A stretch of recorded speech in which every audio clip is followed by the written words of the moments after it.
지금은 우리나라에 고속도로가 상당히 많습니다.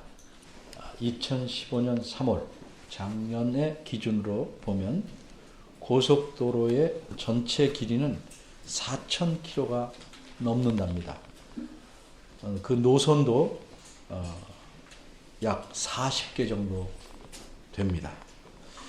그런데 지금으로부터 약 45년 전인 1970년에는 고속도로가 딱 2개였습니다. 1968년에 개통된 아주 짧은 고속도로, 서울과 인천 간의 경인고속도로, 그리고 70년에 완공된 경부고속도로, 이렇게 2가지였습니다. 이 둘이 합친 길이는 440km에 불과합니다. 그러니까 제가 고등학교 다니기 이전에는 고속도로라는 말도 사용되지 않았습니다. 그럼 그 이전에는 새로 길을 만들면 그 길을 무엇이라고 했을까? 여러분 혹시 아십니까? 연세 드신 분은 기억나실 겁니다. 신장로라고 했습니다. 신장로. 다른 지방에서 모르겠는데 서울 경기 지방에서는 신장로라고 그랬습니다. 그 길이 길든지 짧든지 넓든지 좁든지 새로 만든 길은 사람들 다 신장로 이렇게 말했습니다. 신착로입니다. 읽기가 신장로인데 새로 만든 길이라는 뜻입니다. 이제 본문을 좀 생각해 보려고 합니다. 오늘 본문은 내용이 간단합니다. 여러분이 보시는 대로 성소의 휘장이 둘로 찢어졌다 하는 말씀입니다. 그런데 휘장이 쇠붙이가 아닌 이상 찢어질 수도 있는 것일 터인데 그 일이 뭐 그리 대단한 이야기라고 성경에 기록해 놓았을까? 한번 생각해 볼 만합니다. 그래서 오늘 본문에서는 다음과 같이 3가지를 살펴보려고 합니다. 첫째는 어디에 있는 휘장이 찢어졌는가? 두 번째는 어떻게 휘장이 찢어진 것을 알았나? 세 번째는 이 휘장이 찢어진 의미가 무엇인가? 이렇게 3가지를 생각해 보겠습니다. 첫째, 어디에 있는 휘장이 찢어졌는가? 오늘 본문을 보면 성소 휘장이라고 말합니다. 휘장이란 말은 요새 말로 말하면 일종의 커튼입니다. 이렇게 쭉 가로내리는 커튼입니다. 그런데 본문이 말하기를 성소 휘장이라고 했으니까 분명히 성소에 있는 휘장입니다. 그럼 첫 번 질문에 대한 답, 어디에 있는 휘장인가? 그 답은 나왔다고 생각할 만합니다. 그런데 그렇게 쉽게 답을 구하면 제가 질문을 하지 않죠. 성소에 있는 휘장인 줄 몰라서 이런 질문을 한 것이 아닙니다. 만일 성소에 휘장이 하나만 있었다면 질문할 거리가 안 됩니다. 그런데 그 당시 성소에는, 즉 성전에는 휘장이 2개가 있었습니다. 옛날에도 2개가 있었습니다. 그러니 첫 번째 질문의 의미는 성소의 휘장 2개 중 어떤 것이 둘로 찢어졌는가 하는 질문입니다. 2000년 전 예수님께서 이 세상에 계실 때에 예루살렘에 있었던 성전은 헤롯 왕, 예수님을 죽이려고 했던 그 헤롯 왕이 지은 성전입니다. 근데 이것은 성경 전체 역사를 보면 3번째 성전입니다. 예수님 때부터 계산해서 거의 1000년 전에 솔로몬 왕이 지은 성전이 있었습니다. 그것은 약 몇백 년 가다가 유다 나라가 포로가 됨으로써 파괴됩니다. 그리고 그 유대인들이 포로에서 돌아온 후에 수십 년 후에 2번째 성전을 지었습니다. 근데 이 2번째 성전은 그 돌아온 사람들이 가난하고 가진 게 없으니까 솔로몬이 지었던 그 화려한 성전에 비해서 정말 볼품이 없고 조그맸습니다. 그리고 수백 년이 지나서 헤롯 대왕이, 이 사람은 유대 사람은 아닙니다. 헤롯 대왕이 유대인들의 환심을 사려고 이 두 번째 성전을 더 크고 웅장하게 증축, 개축하기 시작합니다.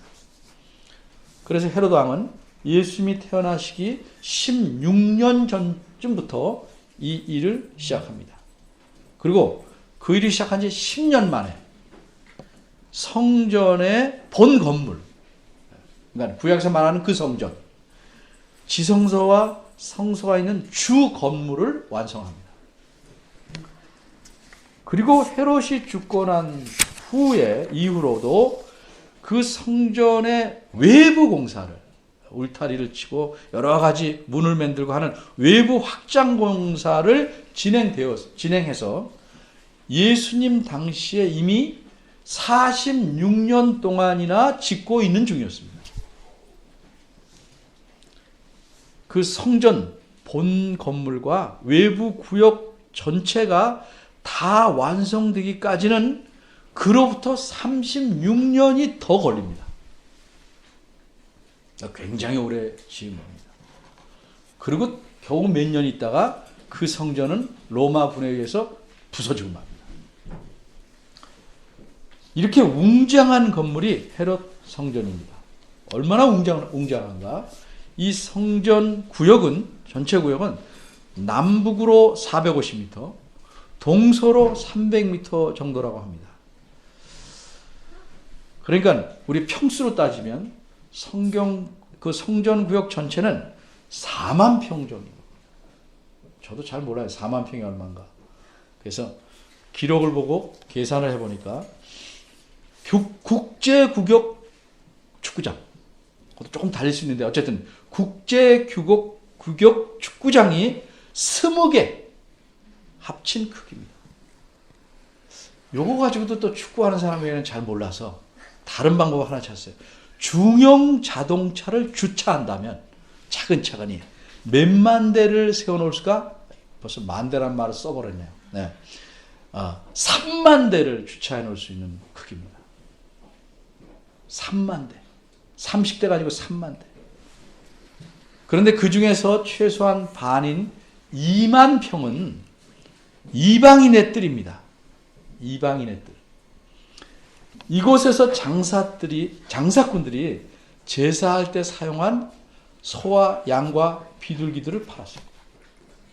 어떤 기록에 보면 그 기간에, 제사할 기간에, 특별히 6월절에 소용되는 짐승의 수가 20만 마리나 된다고 했다니까 굉장히 번성한 시장입니다. 그리고 돈을 바꿔주는 장사꾼들은 성전세를 낼 동전을 계속 교환해 줍니다. 이방인의 뜰은 이방인들이 기도하라고 만든 것인데 짐승들과 장사꾼들이 시끌벅적해서 이방인들이 제대로 기도할 수가 없었습니다.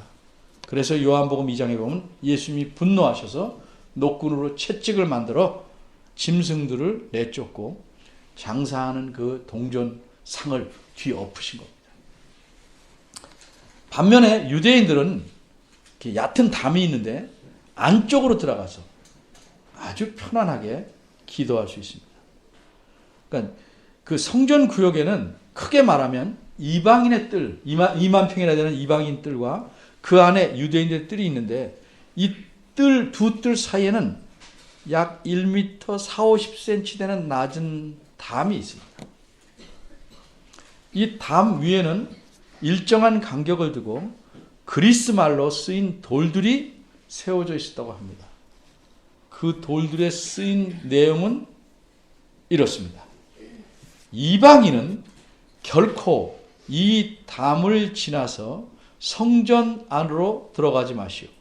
누구든지 잡히면 반드시 죽을 것이니 죽음은 본인의 책임입니다.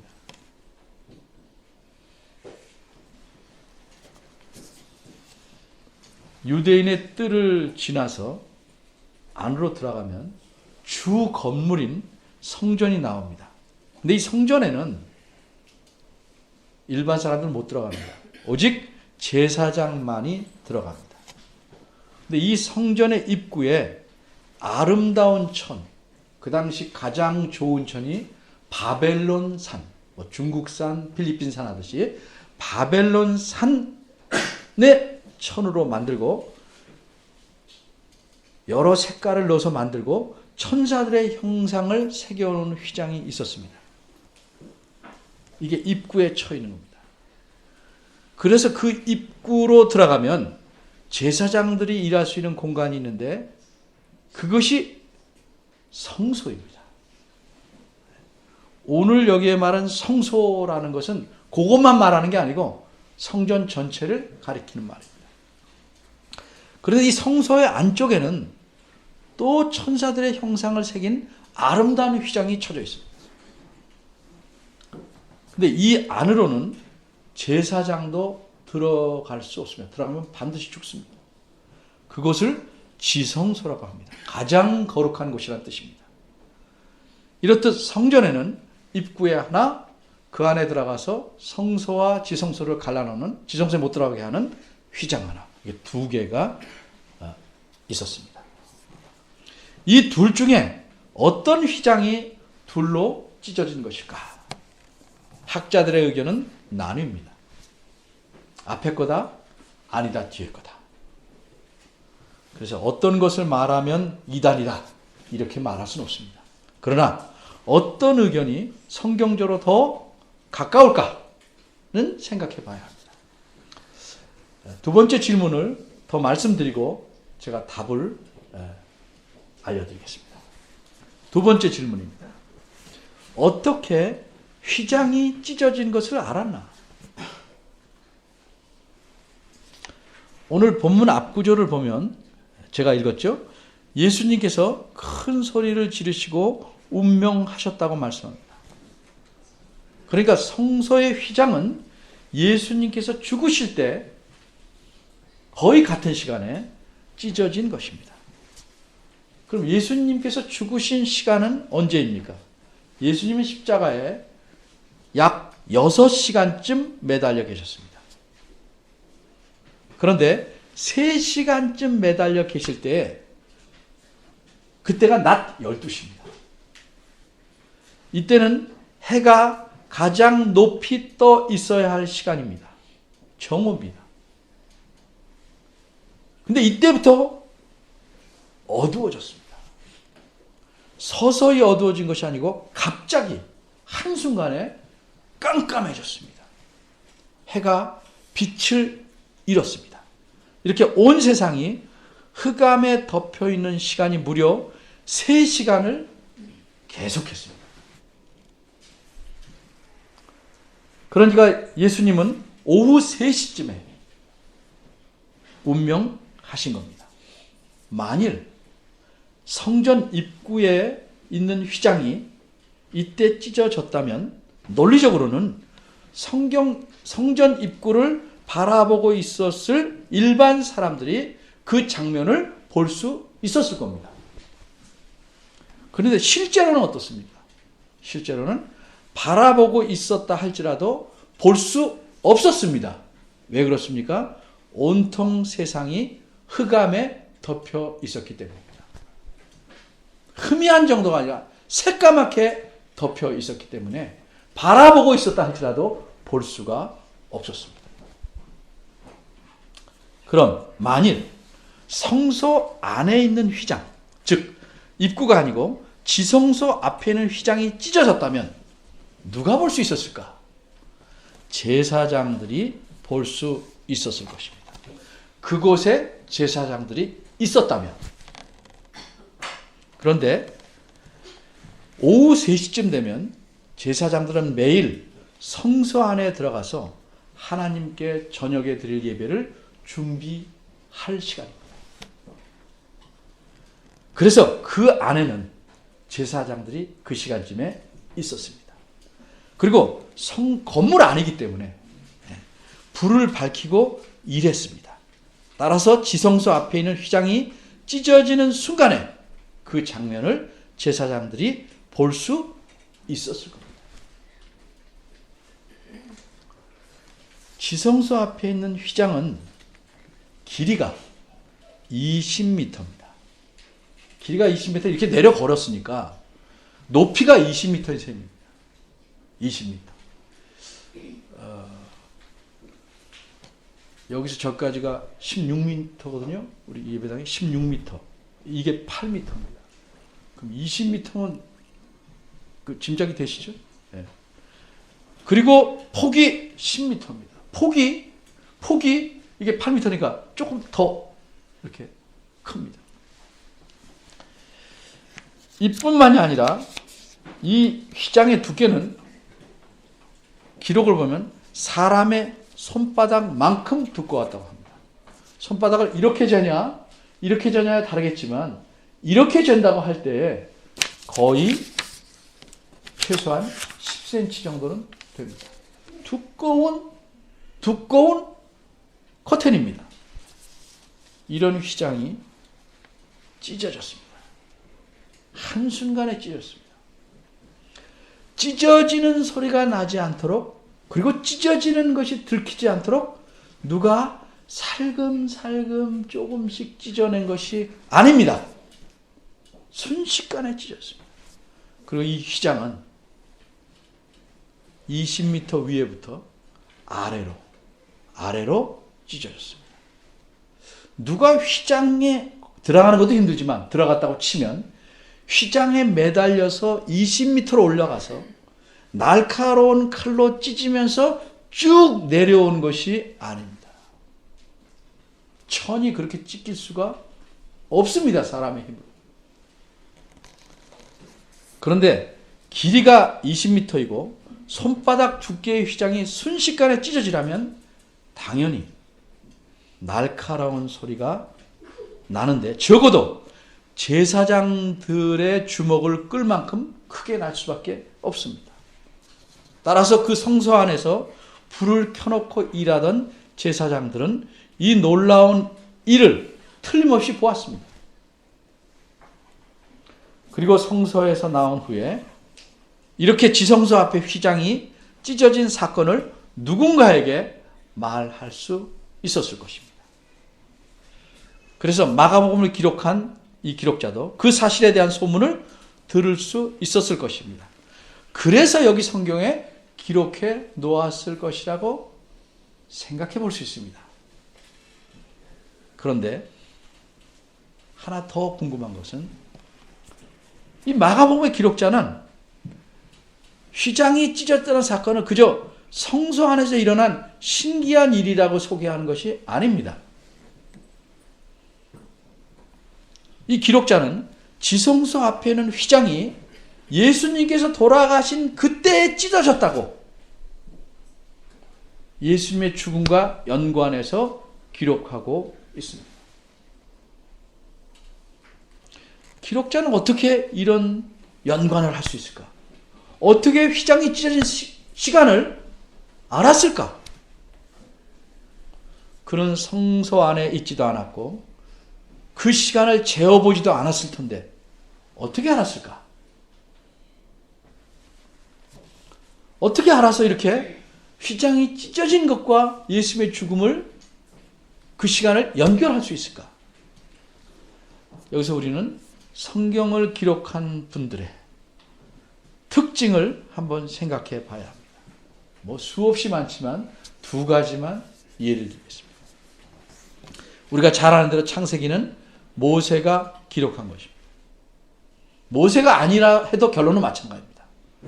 모세는 하나님께서 이 세상을 창조하실 때 살았던 사람이 아닙니다. 이 세상을 창조할 때는 아무도 존재하지 않았습니다. 그런데 어떻게 하나님께서 세상 만물을 말씀으로서 창조하신 줄 알았을까? 알았을 뿐만 아니라 엿새 동안 창조하고 무엇을 했는 것을 어떻게 그렇게 정확하게 기록할 수 있을까?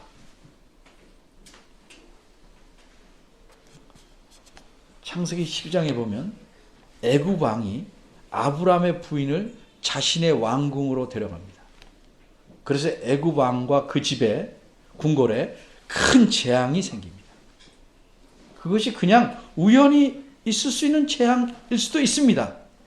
그런데 모세는 뭐라고 말하냐면 여호와께서 아브라함의 아내의 일로 인해서 애굽 왕에게 큰 재앙을 내리셨다. 이렇게 창세기 10장 17절에서 기록합니다.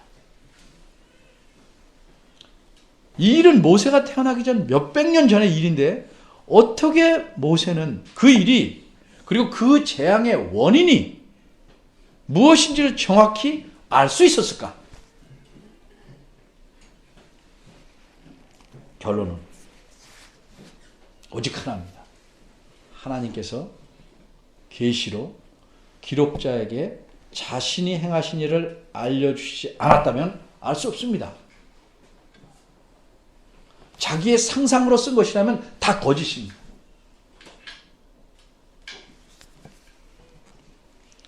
하나님께서 계시를 통해서 자기 하신 일, 자기가 본 것, 판단하는 걸 모든 걸 알려주시기 때문에 기록자는 그 계시를 통해서 기록하는 겁니다. 그래서 성경에 기록된 말씀은 정확하고 분명한 것입니다. 예수님께서 십자가에 죽으실 때 지성소 앞에 휘장이 찢어진 사건은 마가복음에만 기록되어 있지 않고 마태복음과 누가복음에도 모두 기록하고 있습니다. 왜? 그만큼 이 휘장이 찢어진 일과 예수의 죽으심은 중요한 연관이 있기 때문입니다. 도대체 어떤 연관인가? 세 번째로 생각할 것은 이 휘장이 찢어진 의미가 무엇인가 하는 것입니다.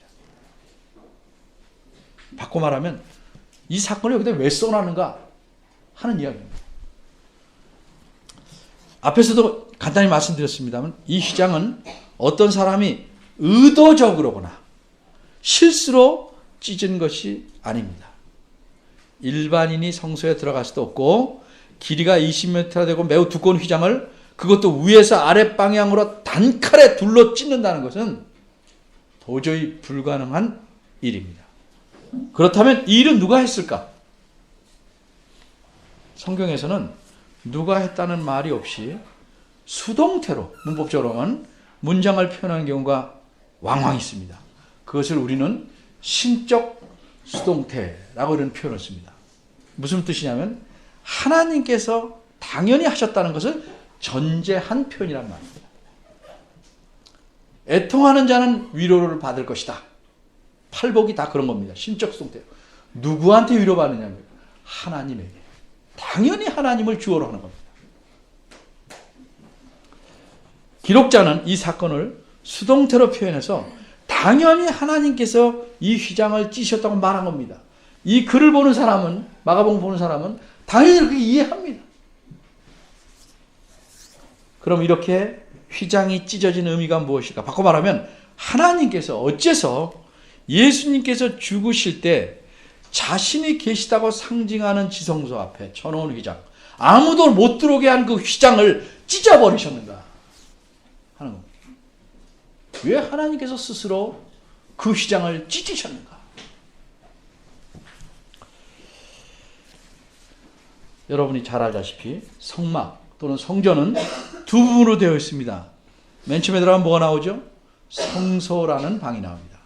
여기는 제사장만 들어가죠. 자기 마음대로 마구 들어가는 게 아니고 그곳에서 하나님께서 명한 일들을 하거나 재물을 갖고서야 들어갑니다. 그런데 여기까지만 들어갑니다.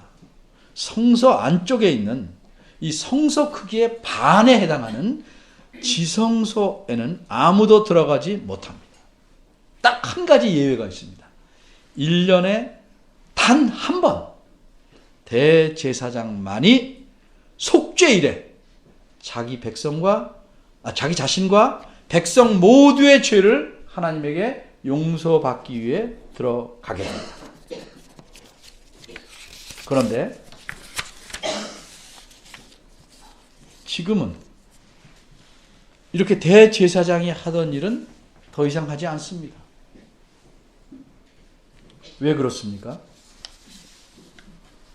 지성소와 대제사장이 지성소에 들어간 일에 대해서, 그리고 지금은 더 이상 그런 인간 대제사장이 없는 일에 대해서 성경 히브리서 9장은 이렇게 분명하게 설명합니다. 제가 아주 분명한 설명이라 성경을 그대로 천천히 읽겠습니다. 둘째 휘장 뒤에 있는 장막을 지성소라 일컫나니 오직 그 둘째 장막은 대제사장이 홀로 1년 1차씩 들어가되 피 없이는 아니하나니 이 피는 자기와 백성의 허물을 위하여 드리는 것이라. 그럼 왜 이렇게 1년에 한 번씩만 들어가게 되었는가? 이렇게 성경은 설명합니다. 이렇게 1년에 한 번씩 들어가게만 하는 것을 성령이 그렇게 하도록 한 것은, 이로써 보이신 것은 첫 장막이 서 있을 동안에는 성소에 들어가는 일이 아직 나타나지 아니한 것이라. 무슨 뜻이에요? 1년에 한 번씩 겨우 들어가게 하는 것은 누구나 성소에 들어가는 일이 열리지 않았다는 사실을 보여준다는 거죠. 그럼 이 길은 언제 어떻게 열릴 것인가? 나타나게 될 것인가? 바꿔 말하면 하나님 앞에 누구나 나아갈 수 있는 길은 언제 열리는 것인가? 언제 생기는 것인가?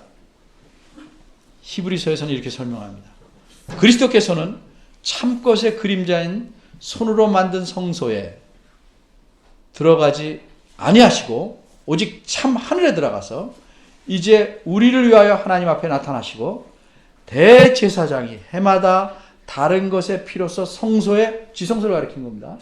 성소에 들어가는 것 같이 자주 자기를 드리려고 아니하실지니. 왜냐하면 이제 자기를 단번에 그리스도께서 제사로 드려 죄를 없게 하셨기 때문입니다. 이와 같이 그리스도도 많은 사람의 죄를 담당하시려고 단번에 하나님께 제물로 드리신 바 되었다. 그래서 9장 마지막 부분입니다. 따라서 예수님께서 십자가에서 죽으신 것은 자신의 생명을 하나님께 제물로 드린 겁니다.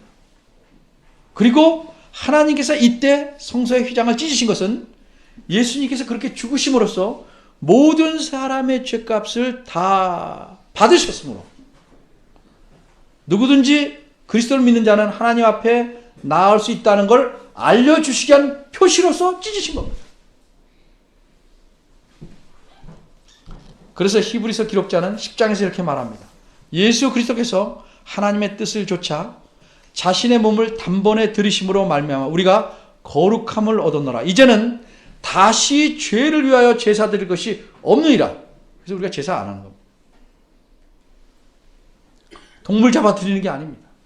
그러므로 형제들아 우리가 예수의 피를 힘입어 성소에, 지성소를 가리킵니다. 들어갈 담력을, 담대함을 얻었나니 그 길은 우리를 위하여 휘장 가운데로 열어놓으신 새롭고 살아있는 길이요. 휘장은 비유적으로 곧 저의 육체니라. 그래서 두 개를 연결시키는 겁니다. 예수 그리스도께서 우리를 위해 죽으심으로 신장로가 생긴 겁니다. 땅끝에서 땅끝에 이르는 신장로가 아닙니다. 이 땅에서 하늘로 열린 신장로입니다. 그래서 우리가 하나님 앞으로 직접 나아갈 수 있는 하늘 신장로입니다. 이렇게 예수님께서 우리 대신 죽으심으로 새롭고 살아있는 길이 생겼기에 우리 언제든지 하나님 앞에 나아갈 수 있는 것입니다. 특별히 이렇게 교회로서 함께 하나님 앞에 모여 하나님을 찬양하고 예배할 수 있게 된 것입니다. 그러기에 어느 때보다 예배 시간에는 하나님과 예수 그리스도의 은혜와 사랑에 정말 엄숙한 자세로, 경외하는 자세로 감사한 마음을 가져야 합니다. 이런 마음이 없으면 하나님을 기쁘시게 하는 예배를 결코 드릴 수 없습니다. 감히 배울 수 없었던 하나님 앞에 우리가 서 있으니 경외와 기쁨과 감사하는 마음으로 예배를 드려야 마땅합니다. 그리고 예배 때뿐만 아니라 우리 삶에서도 이런 감사가 끊이지 않도록 늘 하나님 앞에서 살도록 힘써야 할 것입니다. 이것이 모든 신자의, 모든 하나님의 자녀의 기본적인 태도요, 삶의 자세입니다. 기도하겠습니다.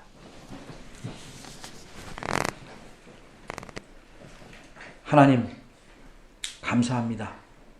하나님께서 자신에게 나아올 수 있는 길을 열어주셨습니다. 자신의 독생자 예수 그리스도를 이 땅에 보내셔서 우리 대신 죄값으로, 죄에 대한 대가로 그 값을 다 치르도록 죽게 하시고 그 제사를 받으시고 지성소 앞에 휘장을 찢으셔서 자신에게로 나아갈 수 있는 길을 열어주셨습니다. 이 사실, 이 사건을 가볍게 여기지 않게 하시고 하나님 앞에 늘 감사하며 살아가는 저희들 되게 하시옵소서.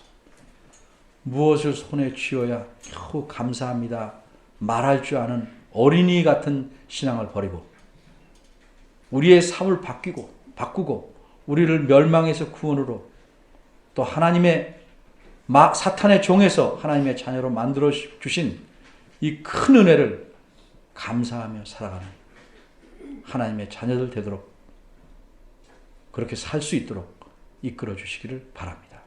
예수님의 이름으로 기도합니다.